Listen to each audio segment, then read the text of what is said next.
Hello everyone, this is your channel that is math Vaid. आज के topic जो कि बहुत इंपॉर्टेंट होने वाले हैं, इसमें हम लोग कवर करने वाले हैं पार्शियल डिफरेंशिएशन, जिसमें उसकी डेफिनेशन समझेंगे कि what the partial differentiation exactly is, and illustration अच्छे से उसके बारे में क्लियरली पूरा व्यू लेकर के, जो आपकी प्री नॉलेज है उसको लेकर के बताऊँगा मैं। कॉन्टीन्यूटी ऑफ टू वेरिएबल्स, अभी तक सिंगल वेरिएबल पे कॉन्टीन्यूटी हम लोगों ने पढ़ी थी, डिफरेंशिबिलिटी पढ़ी थी, अब यहाँ पर टू वेरिएबल्स पे पढ़ेंगे, पार्शियल डिफरेंशियल कोफिशिएंट्स पढ़ेंगे। ठीक है, ये चारों पॉइंट मैं इस वीडियो में कवर करने वाला हूँ। So for that stay connected. चलिए स्टार्ट करते हैं। तो समझते हैं डेफिनेशन में क्या है। देखिए, जैसे कि अभी तक हम लोग ने जो फंक्शंस लिए थे, लाइक इस टाइप के फंक्शंस हम लोग लेते थे, F X is equal to something like X square plus 5x plus 4, like इस तरह के फंक्शंस होते थे, जहाँ पे इसको हम लोग y भी लिख सकते थे, y is equal to X square plus 5x plus 4। Like मैंने एक एग्जांपल ले लिया एज एन एग्जांपल। यहाँ पर क्या था, y किस पे डिपेंड करता था, x पर। सिंपल वन डिपेंडेंस थी, सिंगल 1 to 1। लेकिन अगर अब मैं सिंपल से फॉर्मूले की बात करूँ, that area of triangle, like जैसे आपने एरिया ऑफ ट्राइंगल सुना होगा, याद होगा आप लोगों को, ट्राइंगल का एरिया क्या होता है, half into base into height, है ना, बेस इंटू हाइट। अगर यहाँ पे एरिया को हम ए से लिख दें, कैपिटल ए से लिख दें, ठीक है, 1/2 तो कांस्टेंट है, और बी कोई भी वेरिएबल है, और एच भी कोई वेरिएबल है। वहाँ पर तो कोई कांस्टेंट होता था, but here we are taking the example in variable form.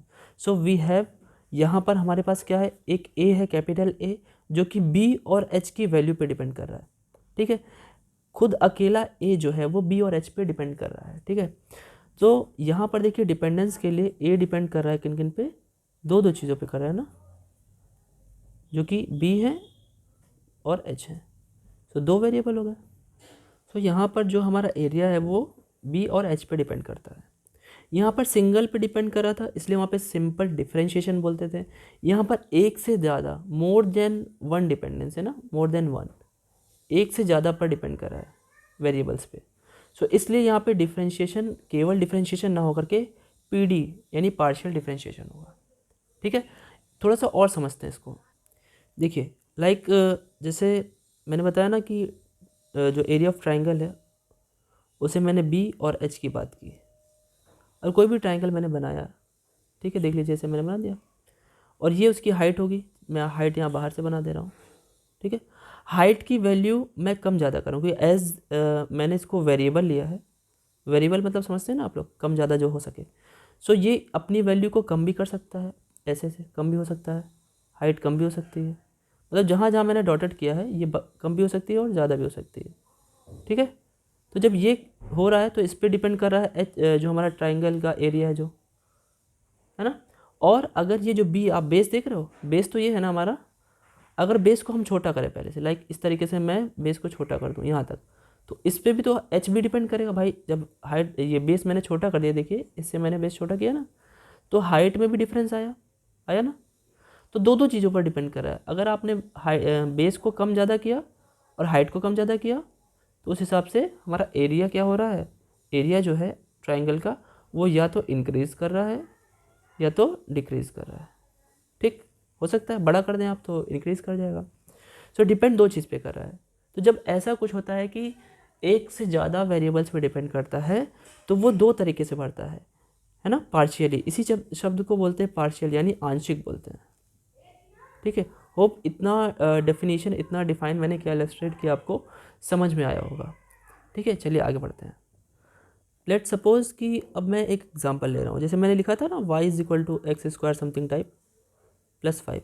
ये तो सिंगल वेरिएबल है, इसको डिफ्रेंशिएट करेंगे आप तो उसमें बदल जाएगा। लेकिन अगर अगर मैं ऐसा ले लूँ, z मैंने ले लिया, ठीक है, और उसको मैंने क्या ले लिया, लॉग के अंदर दो वेरिएबल्स और लिख दिए। ज़रा ध्यान से देखिए, x और y आर वेरिएबल्स, ठीक, ये वेरिएट करेंगे, ये भी एक वेरिएबल है, तीन हो गए ना। आप ये समझ लीजिए, more than two variable in a equation, more than two variable. अगर टोटल आप किसी इक्वेशन में टोटल वेरिएबल चूज़ करिए और वो मोर देन टू हो, ठीक है, मोर देन टू अगर हैं वो, तो उस इक्वेशन से आप क्या बना सकते हैं, पार्शियली डिफ्रेंशिएट उसको करेंगे कभी भी, उसको सिंपल डिफ्रेंशिएट नहीं करेंगे, अब उसको पार्शियली डिफ्रेंशिएट करेंगे। एक एग्जांपल मैं और आपको दिखाऊं, like z is equal to under root 1 minus X square minus Y square, this can also be an example. Okay, और अगर मैं बात करूं पार्शियल, मैंने तो अभी तो 3 ही आपको दिखाए हैं, एक और देख लीजिए, मैंने ले लिया like t is equal to X cube plus Y cube plus Z cube minus 3xyz, ये भी हो गया, मल्टी वेरिएबल हो गए। कितने वेरिएबल हो गए, 1 2 3 and 4, X Y Z and T. ठीक है, पार्शियल का मतलब ही होता है पार्ट वाइज। जब आप x को कर रहे होंगे तो आप बाकी को एज अ कांस्टेंट बिहेव कर रहे होंगे। इस चीज़ को, ये मैंने क्या बोला, इसको भी समझते हैं। लेट सपोज कि हमारे पास 3 variables like u is equal to, जैसे मैंने अभी पहले लिखा, एक्स क्यूब वाई क्यूब वाला plus Y cube plus Z cube, मैं सिर्फ इतना सा ले ले रहा हूँ। आप अगर इस u को डिफ्रेंशिएट करे होंगे with respect to x, with respect to x कर रहे हैं अगर हम लोग with respect to x, okay, तो होगा क्या, ध्यान से समझते हैं इस बात को। तो आपने रिस्पेक्ट किसकी ली, x की, तो यहाँ पर क्या होगा, x के रिस्पेक्ट में y और z कांस्टेंट हो जाएंगे, और कांस्टेंट हो जाएंगे तो उनका डिफरेंशिएशन क्या होगा, 0। अच्छा, मैं देखिए एक चीज़ मैं यहाँ पे इंक्लूड कर रहा हूँ, जैसे डेबर बोलते हैं, डेबर u बाई डेबर x, जैसे d बनता था ना, वैसे उसी को हम लोग ने डेबर में कन्वर्ट कर दिया है। सो आप इसको जब करोगे तो जैसे आप डिफरेंशिएशन करते हो वैसे डिफरेंशिएशन ही होगा। एक्स क्यूब में क्या होगा, 3 आगे एक्स पावर 2, बाकी के 2 जो वेरिएबल्स होंगे एट द टाइम जब आप x के रिस्पेक्ट की बात करोगे तो बाकी की डिफरेंशिएशन 0 हो जाएंगे। क्यों, क्योंकि they will be treated as constant. So इसका आंसर कितना आएगा, 3x²। ठीक, अच्छा यहाँ पर क्या है, ये डेवर की बात मैंने की, इसको डेवर पढ़ते हैं, ठीक, डेवर पढ़ते हैं। यहाँ पर ये जो डेवर u बाई डेवर x, ऐसे डिफरेंशियल कोएफिशिएंट भी बोलते हैं, जो कि हम लोग का 4th पॉइंट था। ठीक है, उसे भी और अच्छे से समझेंगे, लेकिन यहाँ पर आगे इसलिए मैं बता दे रहा हूँ। सो इतना क्लियर है आप लोगों को, ठीक है। अब एक चीज़ समझते हैं, जैसे हम लोग मैं बार बार जो आपके प्रीवियस नॉलेज है उसी से समझा रहा हूँ, लाइक जो y is equal to x² something था, यहाँ पर जो x होता था उसे क्या बोलते थे, इंडिपेंडेंट वेरिएबल। क्यों, क्योंकि इसकी वैल्यू आप अपने मन से रखा करते थे, अगर ग्राफ आपको बनाना होता था इंडिपेंडेंट वेरिएबल होता था। और y क्या होता था, वो डिपेंडेंट होता था। क्यों डिपेंडेंट होता था, क्योंकि ठीक है, यहाँ पे तो हम लोग को पता होता था डिपेंडेंट y x पे, क्यों है, क्योंकि x की वैल्यू पे y डिपेंडेंट।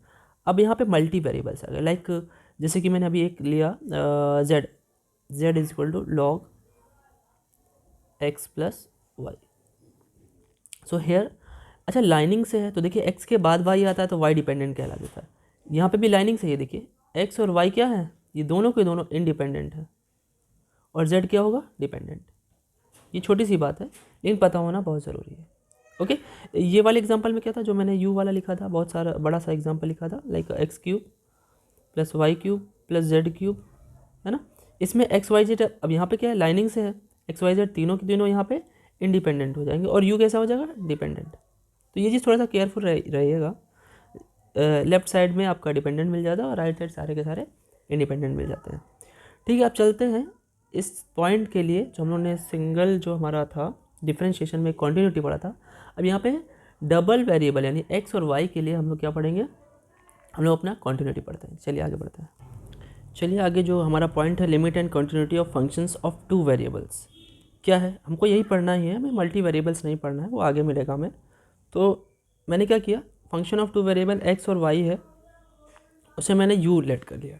ठीक है, इसके लिए लिमिट क्या होगी, देखिए लिमिट का तो वही सीन है, जैसे हम लोग लिमिट पहले करते थे वैसे यहाँ पर भी होगी, कि अगर मुझे लिमिट की बात करनी है तो लिमिट क्या होगी, इसमें 2 लगेंगे, x टेंडिंग टू a, मतलब x की कोई एक वैल्यू होगी और y की वैल्यू कुछ होगी b, और f ऑफ x, y, ये इक्वल टू क्या आएगी, अगर लिमिट एग्जिस्ट करती है तो इसे हम ये लिख सकते हैं, x के प्लेस पर है y के, be such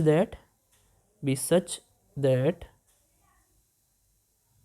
the limit exist, कुछ ऐसा होना चाहिए कि हमारी लिमिट एग्जिस्ट करनी चाहिए, ठीक है। अच्छा, इसमें ये तो लिमिट एग्जिस्टेंस की बात हो गई, लिमिट एग्जिस्ट नहीं करेगी तो सीधी सी बात है आगे कॉन्टिन्यूटी की बात कर ही नहीं सकते। But if the limit exist then what is the definition of continuity in this term. देखिए, जैसे हम लोग ने एप्सिलॉन डेल की डेफिनेशन समझी थी, वैसे यहाँ पे भी समझेंगे। इसको नोट डाउन कर लीजिए, ये छोटा सा पॉइंट है, ठीक है। वैसे तो प्रोवाइड मैं करूँगा ही इसके रिगार्डिंग पूरा का पूरा जो आपका रिटन में नोट्स हैं, उसके लिए थोड़ा सा वेट आपको करा रहा हूँ मैं, ठीक है, लेकिन आपको बहुत अच्छा मैं नोट्स प्रोवाइड कराऊँगा।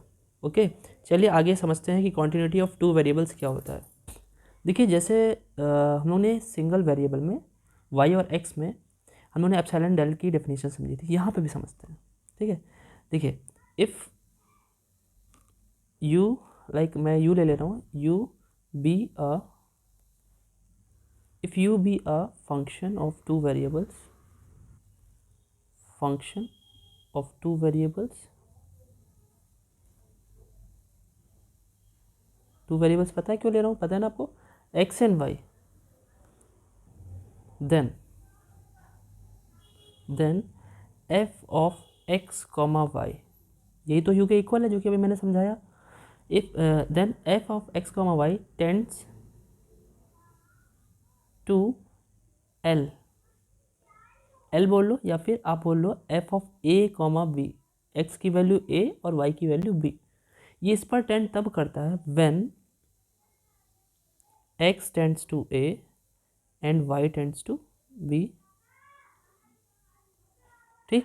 प्रोवाइडेड, क्या प्रोवाइडेड है, क्या दिया हुआ है, provided that the limit exist, limit exist, limit exist करना चाहिए ना, तभी तो हम लोग ये चीज़ कह पाएंगे कि ये फंक्शन के वैल्यू के इक्वल आ जाएगा। अच्छा, ये क्या है, वेयर आप लोग एफ ए बी के बारे में जान आपको पता है, वैसे ये क्या है, फंक्शनल वैल्यू है।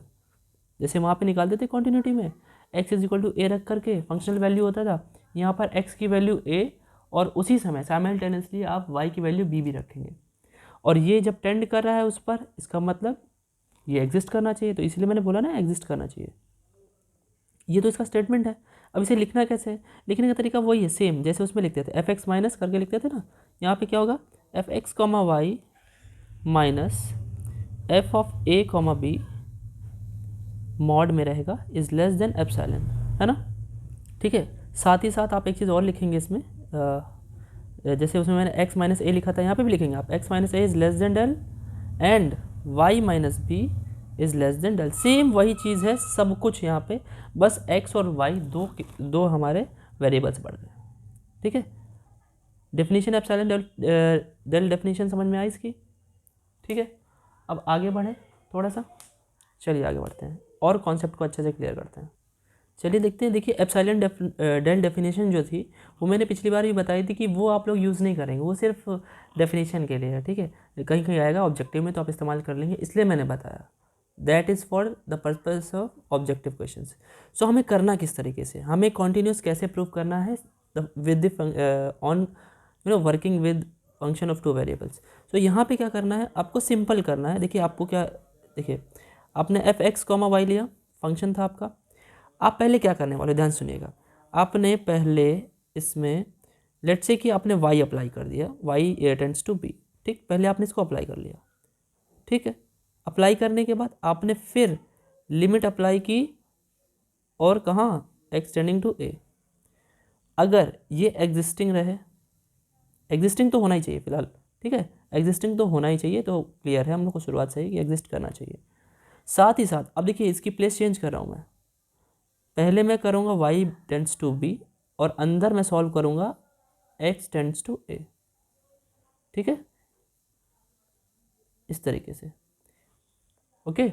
अच्छा, ये अगर इक्वल आ गया, if both are same and also exist, दोनों के दोनों सेम होना चाहिए और एग्जिस्ट होना चाहिए, so the function will be, function of two variables will be called as continuous, continuous तब कहा जाएगा, ठीक है।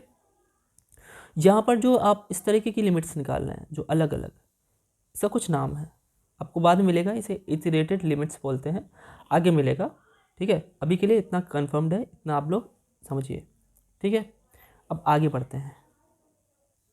देखिए अब जो पॉइंट है हमारा पार्शियल डिफरेंशियल कोफिशिएंट बहुत इंपॉर्टेंट है।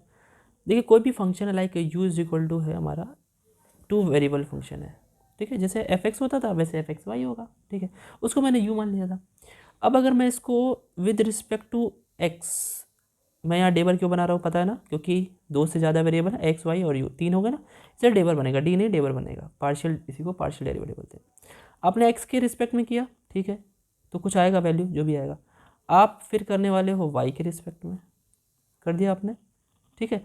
आपने एक बारी सुनिएगा, आपने एक बारी किया किसके रिस्पेक्ट में, पहले वाई के रिस्पेक्ट में, ठीक, और फिर किया उसका एक्स के रिस्पेक्ट में। ये बात समझ में आई? नहीं समझ में आई, रुकिए फिर से बताता हूँ। लेट्स से कि आपके पास u है, आपने उसको क्या किया, x के रिस्पेक्ट में पहले कर दिया, ठीक, फिर इसका कुछ तो आएगा ना, कोई फंक्शन ये बन के आएगा, उसको फिर से आपने y के रिस्पेक्ट में कर दिया। इसको आप एक और नाम लिख सकते हो, डेवर स्क्वायर u या डेवर टू यू अपॉन डेवर y डेवर x, लिख सकते हैं ना। अच्छा ऐसे ही आप इसको दूसरी तरीके से भी लिख सकते हो क्या, अगर आपने पहले u को y के रिस्पेक्ट में कर दिया और फिर ये जो फंक्शन बना इसको आपने x के रिस्पेक्ट में कर दिया, तो ये क्या मिलेगा, ये कुछ ये मिलेगा, है ना, डेवर x डेवर y, डेवर x डेवर y, ठीक। सो ये जो आपके चार मैंने दिखाया आपके सामने, लाइक मैंने ये दिखाया, मैंने ये दिखाया आपको, मैंने ये दिखाया और ये दिखाया, ये चारों के चारों क्या है, पार्शियल डिफरेंशियल कोएफिशिएंट्स, ठीक है, ओके। अब एक चीज़ सीखते हैं कि जो हमारा ये फंक्शन है इसको सॉल्व कैसे करते हैं, ठीक, इन चारों के चारों फंक्शन को सॉल्व कैसे करते हैं और इनकी इंपॉर्टेंस क्या है, इसे फिगर आउट कर लिया आपने, ठीक। देखिए जरा अभी जो हम लोगों ने डेवर एफ अपॉन डेवर एक्स पढ़ा, वैसे यू लिया था मैंने, कोई बात नहीं, आप यू के प्लेस पर एफ ले लो, एक ही चीज़ है ना। अगर एक्स के रिस्पेक्ट में कर रहे हैं तो देखिए जैसे हम लोग डिफरेंशिएबिलिटी हम लोगों ने पढ़ा था लिमिट करके, वैसे यहाँ पे भी पढ़ेंगे, ठीक है। सो लिमिट यहाँ पे अगर आपने किया है लिमिट, तो जैसे वहाँ पे एच टेंडिंग टू जीरो करते हैं आप, है ना, तो जरा ध्यान से देखिएगा, ध्यान से देखते हैं, एक्स के रिस्पेक्ट में आप एच लेंगे, तो ये बताइए आप एक्स में डिफरेंशिएशन यानी एक्स में डिफरेंस चाहते हो, है ना, तो यानी एक्स में ही आप क्या करोगे, इंक्रीज करोगे, जो आपका फंक्शन होगा, फंक्शन में एक्स है ना और वाई है कि नहीं, आप क्या करोगे, एच जोड़ोगे इसमें, अगर आप डिफरेंशिएशन एक्स में करना चाहते हो, एक्स के रिस्पेक्ट में आप डिफरेंशिएशन निकालना चाहते हो तो आप ये करोगे, और माइनस, माइनस क्या करेंगे, इधर देखिए, ठीक, ये आपकी फंक्शनल वैल्यू इस पे हो जाएगी, अपॉन में एच रहेगा, ठीक, अगर आप एक्स के रिस्पेक्ट में करना चाहते हो, और यही अगर आप वाई के रिस्पेक्ट में करना चाहते तो क्या होता, ध्यान से देखिएगा, तब क्या होगा, अच्छा यहाँ पे एच ले लिया, वाई के रिस्पेक्ट में आप के ले सकते हो, के, ठीक है, और जब के ले सकते हो तो यहाँ पे ध्यान से एक बात ये समझने वाली है, जब वाई को रिस्पेक्ट में ले रहे हैं तो एक्स वैसे के वैसे एज इट इज़ रहेगा, तो वाई में डिफरेंस आएगा, वाई प्लस के हो जाएगा, minus F of x y whole upon के। अब वहाँ पे लेफ्ट और राइट दोनों होता था ना, तो यहाँ पे सिंगल आप प्लस करके कर सकते हो, कोई दिक्कत नहीं, क्योंकि यहाँ पे खुद ही मल्टी वेरिएबल्स हैं, प्लस वाला भी माइनस वाला भी कर सकते हैं, ठीक है। अब ये चीज़ करते क्यों है, ये क्लियर है कि नहीं आप लोग को, चलिए मैं बता देता हूँ। जैसे वन वेरिएबल में हम लोग क्या करते थे, डिफरेंशिएबिलिटी चेक नहीं करते थे, है ना, लेफ्ट हैंड डेरिवेटिव और राइट हैंड डेरिवेटिव, तो यहाँ पे भी वही चीज़ है, यहाँ पे x के रिस्पेक्ट में ये डिफरेंशिएबल है कि नहीं, उसके लिए ये आपको फॉर्मूला लगाना है, y के रिस्पेक्ट में है कि नहीं, ये फॉर्मूला लगाना है और सॉल्व करना है। अभी हम लोग आगे देखेंगे ये कैसे सॉल्व किया जाता है, ओके। सो ये तो क्लियर है आपको, ठीक है। अब देखिए एक चीज़ और बताना चाहूँगा मैं, सुनिए, यहाँ पर जो हम लोग ऐसे लिखते हैं, ये इतना बड़ा फॉर्म लिखने की ज़रूरत नहीं है, आप सिंपली ऐसे लिख देंगे ना, तो इसका मतलब क्या होगा, f सफिक्स में x है, इसका मतलब होगा x के रिस्पेक्ट में पार्शियली डिफरेंशिएट किया आपने, पार्शियली, ठीक है, केवल डिफरेंशिएट नहीं, पार्शियली, और आपने अगर ऐसा लिखा हुआ पाया तो सिमिलरली क्या होगा, एफ वाई, ओके। अच्छा और एक चीज़ और, अगर आपने ये पाया कि ध्यान से देखिए कि डेवर एक्स डेवर वाई आपने ऐसा पाया, तो इसका मतलब क्या है, पहले आपने y को डिफ्रेंशिएट किया फिर x किया ना, है कि नहीं? तो इसको क्या लिखेंगे, एक्स वाई, लेफ्ट में x वाई राइट में y। और अगर आपने ये पाया, ऐसे पाया, तो आप क्या लिखेंगे, एफ वाई एक्स। ठीक है। और देखिए ये सब अभी निकालना मैं बता रहा हूँ, ठीक है। इसमें एक चीज़ और ध्यान से देखिए, इफ़ बहुत छोटी सी चीज़ है लेकिन याद करने वाली, नोट वाली, इंपॉर्टेंट है। If f x y equal to f y x, अगर ऐसा होता है तो भी फंक्शन क्या होता है आपका, क्या होता है, ठीक है ना, क्लियर है, मैंने लिख तो दिया है कि कॉन्टिन्यूस होगा, ये पार्शियल डेरिवेटिव क्या होंगे, कॉन्टिन्यूस होंगे खुद में भी। सो इतना क्लियर है, आगे बढ़ा जाए, ठीक है आगे बढ़ते हैं। देखिए वहाँ पे एक छोटी सी बात थी कि ये जो आपके f x y is equal to f y x है ना, यहाँ पे अगर आप इस पर ध्यान दें, जो एक्स वाई और वाई एक्स पे इनकी प्लेसेस चेंज करने पे भी अगर ये इक्वल आ जा रहे थे, ठीक है, इस प्रॉपर्टी का कुछ नाम होता है, क्या बोलते हैं इसे, कम्यूटेटिव प्रॉपर्टी, कम्यूट कर रहा है, ठीक है। अगर प्लेस को चेंज करने पे कोई फ़र्क ना पड़े तो that will be called as commutative property, okay. ये जो छोटी सी चीज़ है पर बताना मैंने इंपॉर्टेंट समझा इसलिए बता दिया। चलिए आगे देखते हैं, इससे रिलेटेड अभी आपको पूरा का पूरा पार्शियल क्या है स्टार्टिंग डेफिनेशन अब क्लियर हुई होगी। अब हम लोग आगे पढ़ने वाले हैं इसके क्वेश्चंस रिगार्डिंग एग्जांपल लाइक, तो वो सुनते हैं अच्छे अच्छे क्वेश्चंस। चलिए अगले क्वेश्चन पे आते हैं अब हम लोग। देखिए एक क्वेश्चन बहुत सिंपल सा है आपके सामने, ओके। ये भी क्या है, फंक्शन ऑफ टू वेरिएबल है, देखिए एक्स वाई जेड है इसमें, है ना। अगर इसमें एक्स वाई जेड है तो मुझे क्या करना है, देखिए यहाँ पे देखिए, पहले मुझे वाई के रिस्पेक्ट में पार्शियली डिफ्रेंशिएट करना है, उसके बाद एक्स के रिस्पेक्ट में करना है। तो चलिए कर लेते हैं, इसको इक्वेशन नंबर 1 बोल देते हैं और फिर वही पूरा आप स्टेटमेंट लिख दीजिएगा कि differentiating 1 with respect to what, partially differentiating लिखेंगे अब, partially differentiating with respect to y in equation 1, ठीक है। आपने करना शुरू किया, पहली लाइन आपकी आई डेवर अपॉन डेवर वाई के रिस्पेक्ट में करना है ना, सो वाई लेफ्ट साइड में z cube minus x z minus Y equal to, right hand side में तो कोई फ़र्क ही नहीं पड़ेगा, वो तो ज़ीरो ही आएगा, ओके। ओके देन आप डिफ्रेंशिएट करिए तो क्या होगा, z पावर 3 है तो 3z² हो जाएगा, ठीक। 3z² जैसे पावर आगे आ जाती थी, पावर में एक कम, और z का y के रिस्पेक्ट में डेवर z बाई डेवर y माइनस, अब यहाँ पे दो है मल्टीप्लिकेशन में, आपने एक को छोड़ा एक का किया, है ना, और फिर z को छोड़ा और x का किया, x का y के रिस्पेक्ट में, ओके। हाँ तो ये क्या हो जाएगा, डेवर z डेवर x बाई डेवर y, यही होगा ना। हाँ आप लोग बस हाँ हाँ में हाँ मिलाते रहो, मैंने बताया था ना जो मेन जो हमारा सीक्वेंस होता है वो क्या है। देखिए मैंने अभी क्या समझाया था आप लोग को कि देखिए z क्या है, फंक्शन ऑफ एक्स वाई है ना, क्योंकि एक्स वाई जेड लाइन से है। अब समझिए एक्स और वाई दोनों इंडिपेंडेंट है, इस चीज़ को क्लियरली समझिएगा नहीं तो कन्फ्यूजन बना रह जाएगा। और z क्या है, डिपेंड कर रहा है इन दोनों पे, तो z की वैल्यू इन पर डिपेंड कर रही है, इनके हिसाब से चेंज होती रहेगी। तो z को आप अगर x के रिस्पेक्ट में करोगे, चाहे z को आप y के रिस्पेक्ट में करोगे, तो ये वैल्यू ज़रूरी नहीं है जीरो है, ठीक है, क्योंकि ये खुद ही वेरिएबल है, इन्हीं पे डिपेंड कर रहा है। लेकिन अगर आप x और y की बात करें, वो दोनों इंडिपेंडेंट, मैं क्यों बोल रहा हूँ, एक दूसरे से स्वतंत्र हैं, कहीं भी जा सकते हैं, डिपेंड नहीं करते एक दूसरे पे। तो आप ये देखिए ज़रा, आप डेवर x को डेवर y के रिस्पेक्ट में करोगे या डेवर y को डेवर x के रिस्पेक्ट में करोगे, तो ये दोनों ही वैल्यू क्या आएंगी, ज़ीरो के इक्वल आ जाएंगी, ठीक है, क्योंकि ये दोनों एक दूसरे से इंडिपेंडेंट हैं, एक दूसरे पे डिपेंड ही नहीं करती। अगर आप पिताजी की अपनी बात तभी मानोगे क्योंकि आप उन पर डिपेंड करते हो, उनसे आपको फीस मिलती है, ठीक है। आप किसी और के पिता की बात सुनोगे, नहीं सुनोगे, सीधी सी बात है।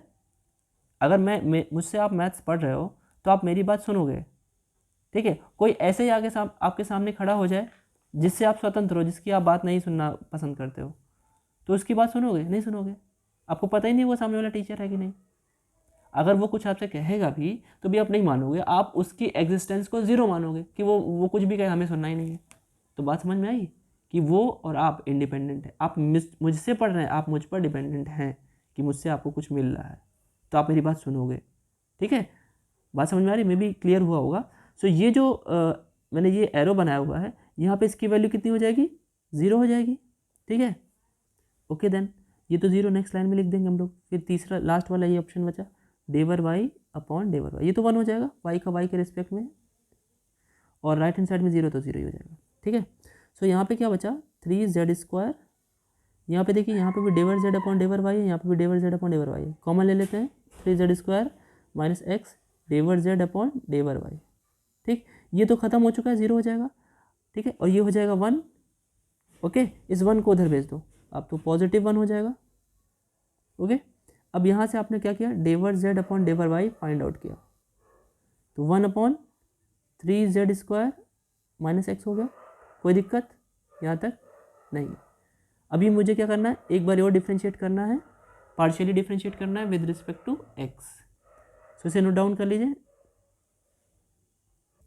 अब देखिए जरा, अब हमें क्या करना है, विद रिस्पेक्ट टू एक्स करना है। ये लाइन पूरी लिखनी है आपको कि differentiating partially with respect to X both sides. आप करेंगे तो क्या होगा, डेवर बाय डेवर एक्स ऑफ डेवर जेड बाय डेवर वाई इक्वल्स टू डेवर बाय डेवर X of 1/3z² minus X. चलिए देखते हैं। सो लेफ्ट साइड को हम लोग ये लिख सकते हैं, डेवर 2z अपॉन डेवर एक्स डेवर वाई, जो कि हमारे प्रूफ तक हम लोग पहुंच रहे हैं, जरा ध्यान से देखिए। अच्छा ये बताइए, क्या जो अपॉन में लिखा है उसे हम ऐसे लिख सकते हैं, 3z² minus x whole power -1, बिल्कुल लिख सकते हैं। आपको पता है डिफ्रेंशिएशन में पावर जो होती है, पहली बात तो आगे आती है और पावर में एक कम हो जाता है, वो तो चलेगा ही, जैसे आपको पता है। ठीक, ये तो हो गया पावर की बात। अब आपको डेवर बाय डेवर एक्स ऑफ इस पावर के अंदर का जो मटेरियल है उसको डिफ्रेंशिएट करना है। ठीक है, अब इसे डिफ्रेंशिएट करना है, तो इतना नोट डाउन कर लीजिए। चलिए देखिए, यही था। अब क्या करना है, हम लोग इसको, जो ये पावर है हमारे से, हम ऐसे लिख सकते हैं, 3z² minus x whole power 2। ठीक, यहाँ पे आते हैं इसे इंटरनली ले जाएंगे, तो आपको पता है 3 तो कांस्टेंट है, यहाँ पे z² है, z² से 2 आगे आएगा तो 6z आ जाएगा, और डेवर z अपॉन डेवर x आ जाएगा, माइनस और x के रिस्पेक्ट में 1 हो जाएगा। क्लियर है। अब देखिए यहाँ पे डेवर z अपॉन डेवर y तो आपने पहले फाइंड आउट किया था, लेकिन यहाँ डेवर z अपॉन डेवर x आ गया। सो इक्वेशन कुछ इसे मान लेते हैं 2। अब हमें डेवर z अपॉन डेवर x भी फाइंड आउट करना पड़ेगा, जो हमारी इक्वेशन थी, फिर यहाँ पे पुट कर देंगे और हमारा आंसर आ जाएगा। सो हम लोग का क्वेश्चन क्या था, देखिए अब इसको हम लोग क्या कर रहे हैं, इक्वेशन अब लिखेंगे differentiating with respect to x partially, equation number 1। अब इसे आप करेंगे तो ज़रा ध्यान से देखिए, डेवर बाय डेवर X of z³ minus XZ minus Y equal to, इसका डिफ्रेंशिएशन तो 0 ही होगा। आप इसे करने वाले हैं तो 3z² डेवर z अपॉन डेवर एक्स। ठीक है, माइनस, अब देखिए इसमें x और z दोनों ही हैं, और x के रिस्पेक्ट में आप करने वाले हो, तो एक बार अगर आप z को छोड़ते हो तो डेवर x बाय डेवर एक्स होगा, माइनस, और अगर आप x को छोड़ते हो तो डेवर z बाय डेवर एक्स होगा, माइनस डेवर अपॉन डेवर एक्स ऑफ वाई। आपको पता है ना, दोनों इंडिपेंडेंट थे, तो इसकी वैल्यू कितनी होगी, 0। तो बाकी जो बचा उसको हम लिख लेते हैं, इसकी वैल्यू कितनी होगी, 1। ठीक है, सो नेक्स्ट लाइन में हम लिखते हैं, इसको आप नोट डाउन कर लीजिए। देखिए अब क्या है, इसमें और इसमें हम कॉमन ले लेते हैं, और z को उधर भेज दीजिए आप। ठीक है, तो डेवर z बाय डेवर एक्स आप कॉमन लेंगे तो 3z² माइनस एक्स डेवर z अपॉन डेवर एक्स, और z उधर गया तो पॉजिटिव z हो गया। ओके, तो डेवर z अपॉन डेवर एक्स जो होगा वो आया हमारा z upon 3z² minus x. अब ये जो आपकी डेवर z अपॉन डेवर एक्स की वैल्यू आई, इस तो आप क्या करने वाले, पुटिंग इन इक्वेशन 1 नहीं 2 में आया था ना, चलिए 2 में पुट करते हैं। सो 2 क्या था, सो इसमें पुट करना था, रखिए जो वैल्यू, ये तो आप लोग ऐसे ही लिख लेंगे, 3z² minus x whole square. ठीक है, अब ये जो आपका ब्रैकेट है 6z, यहाँ पे डेवर z अपॉन डेवर एक्स की वैल्यू रखिए। ठीक है, पुट करते हैं। सो ये क्या होगा, डेवर z अपॉन डेवर एक्स की value z upon 3z² minus x and minus 1। LCM ले लीजिए। एलसीएम लेने के बाद क्या बनने वाला है, देखिए एलसीएम लेने के बाद नीचे जो बनेगा वो आपका 3z² minus x whole cube हो जाएगा, होगा ना, माइनस बाहर ही रहने दीजिए, ठीक है। और आप जैसे ही एलसीएम लेंगे तो ये 6z² माइनस ये आपका जाएगा जब उधर 1 से मल्टीपल करेंगे एलसीएम लेने पे, सॉल्व करेंगे, 6z² है ना, ये 6 में से 3z² आ जाएगा तो कितना बचेगा, 3z², ठीक। और क्या बचेगा आपका, माइनस माइनस प्लस हो जाएगा, ठीक है। और जो अपॉन में है वो तो लिखा ही जाएगा वैसे के वैसे, और शायद यही आपका प्रूफ भी था। So this is our required proof. Hope you guys this is clear right now. चलिए अगले क्वेश्चन पे चलते हैं। So here is a question, you दिया हुआ है आपका, एक्स वाई के रिस्पेक्ट में सब कुछ दिया हुआ है, शो करना है आपको डेवर यू बाई डेवर एक्स, डेवर यू बाई डेवर वाई, पहले निकाल लेते हैं उसके बाद शो हो जाएगा। चलिए करते हैं, डेवर यू अपॉन डेवर एक्स आप करने वाले हैं। सो डेवर अपॉन डेवर एक्स, यहाँ पे दो फंक्शंस हैं ना, एक ये। इसके बाद क्या करना है आपको, दोनों जो फंक्शंस हैं ऊपर एडिशन में दिए हुए हैं उनको सॉल्व कर लीजिए पार्शियली, प्लस डेवर अपॉन डेवर X of tan inverse y upon X. Okay, differentiate करते हैं। अब देखिए साइन इनवर्स का डिफ्रेंशिएशन क्या होता है सबको पता होना चाहिए, 1 upon under root 1 minus x², ठीक है, जो वैल्यू होती है उसका square, x upon y square, x upon y square, ठीक। उसके साथ मल्टीप्लिकेशन में साइन इनवर्स का तो काम हो गया, अब आपको डिफ्रेंशिएशन किसका करना है, differentiation of x upon y. अब देखिए x और y इंडिपेंडेंट है एक दूसरे से, ठीक है। सो यहाँ पे y कांस्टेंट होगा और x के रिस्पेक्ट में तो आपका जानते ही हैं, x के रिस्पेक्ट में 1 हो जाएगा और y आपका बाहर आ जाएगा, ठीक है। यहाँ पे आगे बढ़ते हैं, ठीक है।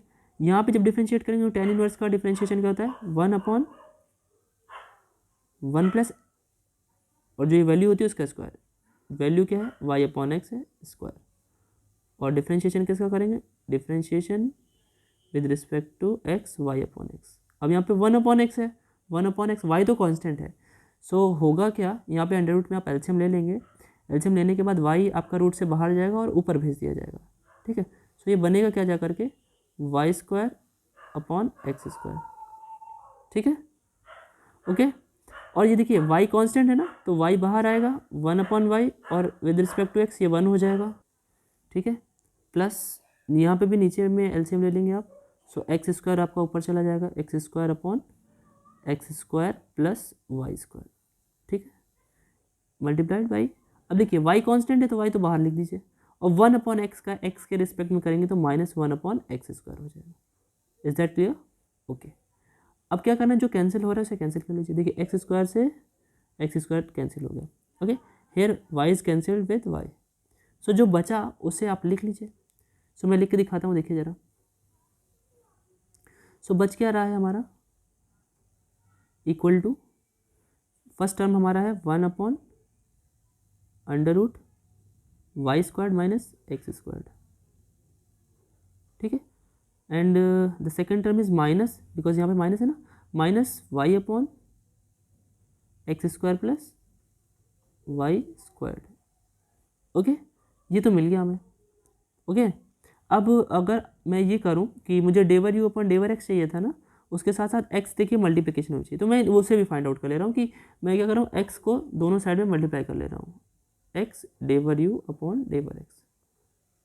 सो इक्वल टू क्या होगा, आप इसमें भी राइट हैंड साइड में करेंगे तो यहाँ पे देखिए, यहाँ पे एक्स का मल्टीप्लिकेशन करेंगे तो क्या हो जाएगा, x upon under root y² minus x², और इसमें भी करेंगे, क्यों, so minus xy upon x² plus y², इसे इक्वेशन नंबर 1 मान लीजिए, सुटेबिलिटी के लिए अच्छा रहता है। मे बी ये आपको पूरा क्लियरली समझ में आया, तो आपके ऊपर है कि आप डेवर यू अपॉन डेवर वाई कैसे फाइंड आउट करोगे, और उसमें वाई का मल्टीपल करेंगे, सेम ऐसे ही यही प्रोसेस है, ठीक है। सो आगे की प्रोसेस मैं आपके ऊपर छोड़ रहा हूँ, ओके, नोटेड डाउन, फिर मैं बात कहूँ कुछ, होप आपने नोट कर लिया होगा। सो गाइज इसके बाद का जो आपको वाई डेवर U upon डेवर Y find out करना है, so that will be done by yourself. So उसे खुद से करना और आप सिंपली ऐड करेंगे, वो इक्वल टू 0 ही आएगा। ओके, सो ये तो हम लोग का क्वेश्चन हो गया। चलिए आगे की बात सुनते हैं। सो गाइज ये पूरा आपका जो पार्शियल, इसके बाद क्या होगा, हम लोग पढ़ेंगे इससे रिलेटेड यूलर्स थ्योरम और उससे रिलेटेड ट्रिक पढ़ेंगे, और जो इसके बाद का बहुत इंपॉर्टेंट टॉपिक है जिसे जैकोबियंस कहते हैं, ठीक है, वो भी पढ़ेंगे। आगे के लिए इसे याद रखिएगा, आपके अगली वीडियो में ये मिलेगा। ओके, ट्रिक्स के लिए हमेशा लगे रहें, क्योंकि ट्रिक्स मैं बहुत ज़बरदस्त लाने वाला हूँ आपके लिए। ये सारे लॉन्ग टाइप तो मैं करा ही रहा हूँ, साथ में ट्रिक बहुत ज़बरदस्त मैं लाने वाला हूँ, जिसको देख करके आप सॉल्व कर सकते हैं with in a minute. Okay, then तब तक के लिए बने रहें आपके अपने चैनल मैथ वेब पे।